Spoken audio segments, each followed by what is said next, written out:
Proverbs chapter 18 verse 22 says, "He who finds a true wife finds a good thing and obtains favor from the Lord." That means that as a man, God expects you to search, and as a woman, you have to position yourself properly to be found. So we see that the issue lies not with the search, but with the location. When you are at the right location, it becomes easy for you to meet the right one, and usually, that person is not far away from you. When God saw the need of a helpmate for Adam, He caused him to fall into a deep sleep and removed one of his ribs. Out of that rib, God formed Eve and brought her to the man. Well, that is just one man, and there were not so many options for him to choose from, right? Yet his location mattered, because he was in the presence of God, doing his work, and then God made provision for him right where he was. The point here is that when you are where God wants you to be, it becomes easier for you to locate the one for you because He always makes provision. Just as He provided a helpmate for Adam, He has also provided one for you, but are you at the right location He has appointed for you? When Abraham told his servant to go looking for a wife for his son, he gave him specific directions. He was not to marry his son to any of those strange women, the Canaanites and Hittites, women from other nations, but he was specifically asked to go to his own people and kindred. The servant did just as he was told and made a prayer to God for guidance and help, and he got it.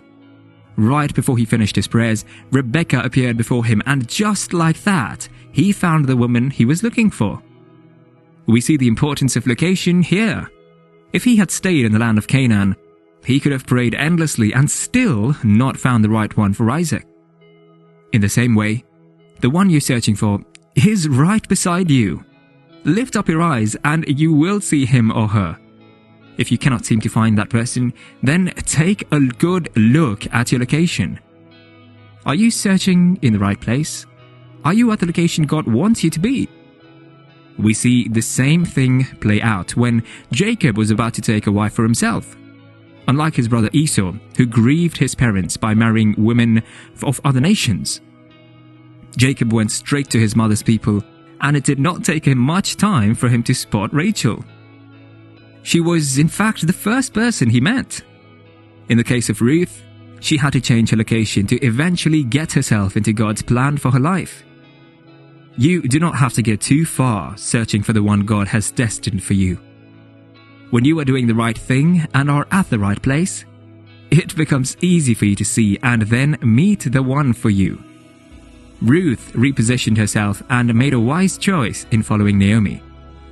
While looking for food for herself and mother-in-law by gleaning grains, she met Boaz, her future husband. It was with ease and without stress. As long as you're in the right place, you just have to open your eyes and you will meet the love of your life. Getting the one God has destined for you is not meant to be as difficult as many have made it to be nowadays. Many people believe that with the growing population of female, which is not proportional to that of male, there might come a time when a woman would not find a man to marry, but that is not true.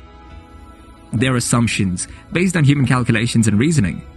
The scriptures already promised us that none will lack his or her mate among us. That should tell you that God has already made someone for you. Your spouse is out there waiting for you, and they should not be so difficult to find as far as God is concerned.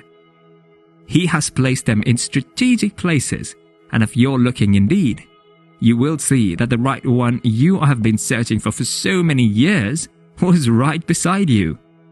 Besides, God has narrowed down the search for you. So stop looking outside the box and stay within the circumference that God has set for you. It makes things much easier for you. 2 Corinthians chapter 6 verse 14 to 15. Do not be unequally yoked with unbelievers. Do not make mismated alliances with them or come under a different yoke with them, inconsistent with your faith. For what partnership have a right living and right standing with God with iniquity and lawlessness? Or how can light have fellowship with darkness? What harmony can there be between Christ and Belial, the devil? Or what has a believer in common with an unbeliever?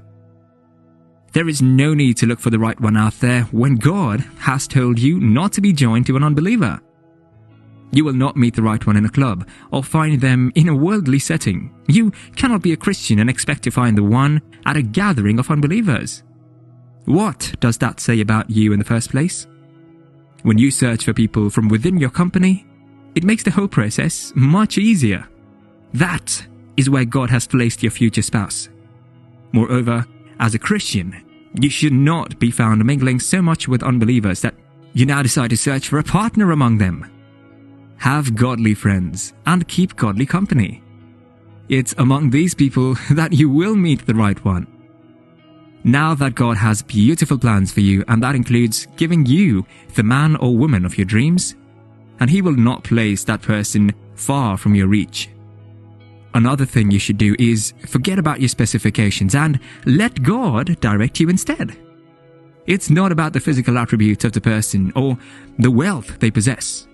Most times, the ones God has chosen or given for us are far better than what we desire. They are like raw gold, and you might not know their value just by looking at the outward appearance. Stop making a list for God. It's either you let God choose for you or you choose for yourself. It cannot work both ways. If you want to know the real reason you have not found that person, it's because you're doing things wrongly or following the lusts of your heart. James chapter 4 verse 2-3 says, "You are jealous and covet what others have, and your desires go unfulfilled. So you become murderers. To hate is to murder as far as your hearts are concerned. You burn with envy and anger, and are not able to obtain the gratification, the contentment, and the happiness that you seek. So you fight and war. You do not have because you do not ask. Or you do ask God for them and yet fail to receive because you ask with the wrong purpose and evil, selfish motives. Your intention is when you get what you desire to spend it in sensual pleasures." You have to redirect your thoughts in the right direction. Stop coveting what others have and instead settle for the provision God has made available for you. Also, open your eyes and your mind. Do not look down on anyone. Stop thinking you're too good for a particular person. When you look down on people, you limit your chance of ever meeting the right one and fulfilling God's plan for your life. As the scriptures has said, trust in the Lord with all your heart and lean not on your understanding. Acknowledge Him in all your ways and He will direct your path. Proverbs 3 verse 5-6. If you are still confused, ask God to open your eyes. That person may be the lady welcoming you to church every Sunday. They may be one of your friends with whom you have become so familiar, but the thoughts of them being your spouse never occurred to you. It might be someone you do not even expect.